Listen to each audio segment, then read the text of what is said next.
ابو عبداللہ بن جعفر جو کہ برقی کے لقب سے مشہور ہیں کہتے ہیں میں نے ایک بیابان میں ایک بدو خاتون کو دیکھا جس کی کھیتی کڑاکے کی سردی زوردار آندھی اور موسلادھار بارش کے سبب تباہ ہو چکی تھی۔ لوگ اس کے ارد گرد جمع تھے اور اس کی فصل تباہ ہونے پر اسے دلاسے دے رہے تھے، لیکن اس نے اپنی نگاہ آسمان کی طرف اٹھائی اور کہنے لگی، اے پروردگار، پسماندگان کی عمدہ دیکھ بھال کے لیے تجھی ہی سے امید وابستہ کی جاتی ہے۔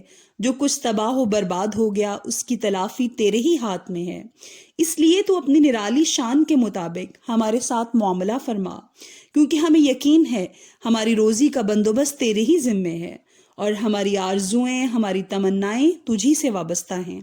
ابو عبداللہ بن جعفر فرماتے ہیں کہ میں ابھی اس خاتون کے پاس تھا، ایک آدمی وہاں آ پہنچا۔ ہمیں اس کے بارے میں کوئی علم نہیں کہ وہ کون تھا، کہاں سے آیا، مقصد کیا تھا۔